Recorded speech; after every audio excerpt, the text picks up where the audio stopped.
You're dead right. They deserve some credit. So let's get stuck into them now on another issue, because you are taking, you're focusing on this new renewable energy push and the energy infrastructure legislation they're putting to Parliament. It's a coalition government, so this is a policy backed by your Nationals colleagues, including John Barilaro, who was on the program earlier this week. But you point out in the Daily Telegraph today that there's a charge in here on the electricity sector. There's effectively an additional electricity tax. So they're handing over some government money. Taxpayers are handing out grants to support renewables, and the industry is going to be taxed. So this is obviously going to be an additional burden on electricity consumers, i.e. all of us. Well, it is very disappointing, Chris. It's very disappointing for me as a proud Nationals member who has fought against taxes for the last decade, trying to get rid of taxes off the Australian public, off Australian businesses, because I think a country with lower taxes does better. So it's really disappointing that people of my own party, my own colleagues, choose to increase taxes on Australian businesses and on the Australian public.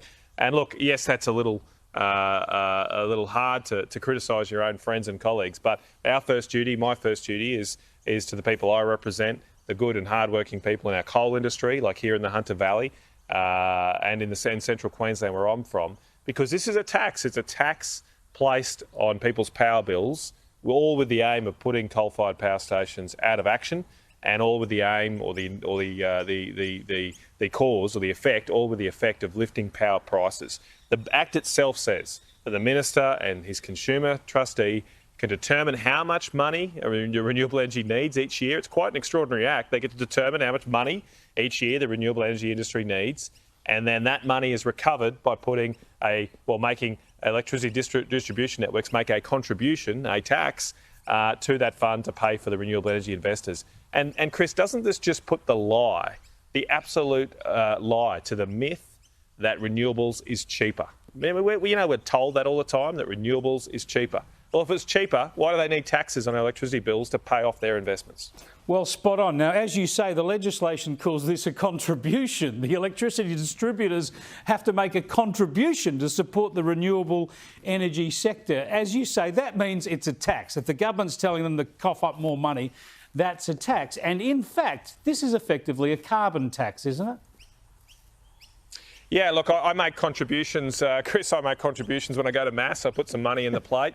I call that a contribution or a donation.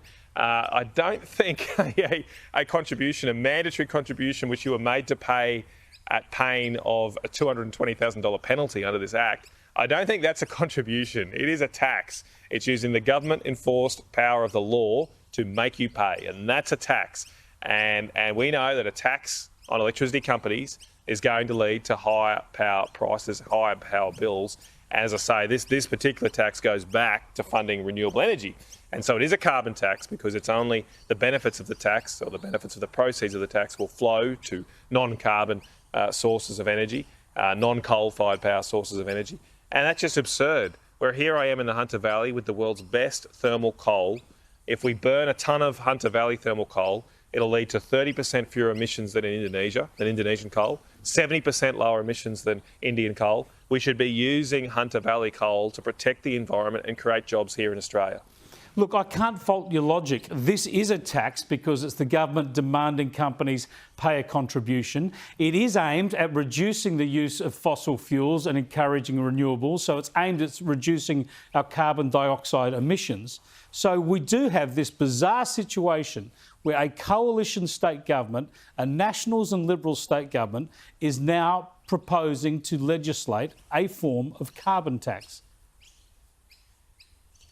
It's the disappointing outcome, Chris, particularly given those of us that have fought against this for years. And it's been done in this sort of sneaky way, right, where, as you were outlining, it's been called a contribution. There's been no public debate about this. There's been no explanation to the Australian people, the New South Wales people, why this is happening. Indeed, there's been no consultation with the electricity sector. So you've seen this week that AGL and Delta Electricity, a large coal-fired power producer here in New South Wales, have said they haven't been told about this, and they're going to hold up their investment plans now because there's complete uncertainty about what might have to happen in the future.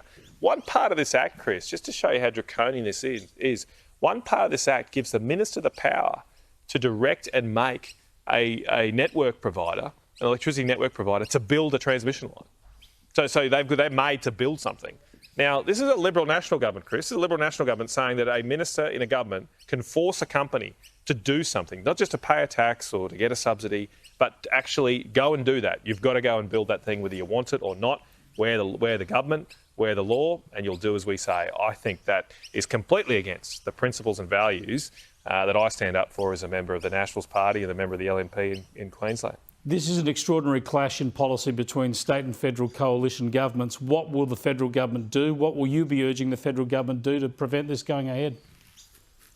I think we should build a coal-fired power station. Let's drop all this rubbish of working together, because we're not, right? They're doing their own thing. Fine.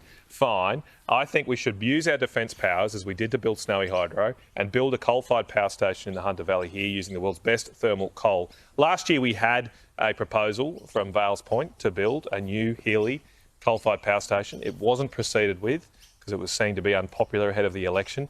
That was shown to be a complete mistake, given coal effectively won us the election. And I think now let's drop all this rubbish of trying to work together, because we're not. And what happened after World War II is the state governments wouldn't agree to Snowy Hydro, the Snowy 1.0. They wouldn't agree to it. And so the Commonwealth government just said, that's it, we're doing it anyway. We're going to use our defence powers to do it because we need reliable electricity to protect ourselves. And it got built. Eventually the states came on board later. And I think we just got to get behind common sense now and take charge of this issue, because we are going to see our manufacturing industry and our manufacturing jobs continue to fly off to China unless we do something to restore energy competitiveness in this country. Very, very strong arguments and points there, Matt Canavan. I appreciate you joining us. I know you're in the hunt to look at coal mines and the coal industry, but it looks like you've got some beautiful wineries in the background too. Enjoy. It's a lovely area. It's a lovely area here. Make sure you come up and visit. Queenslanders can come here too now. How good. Fantastic.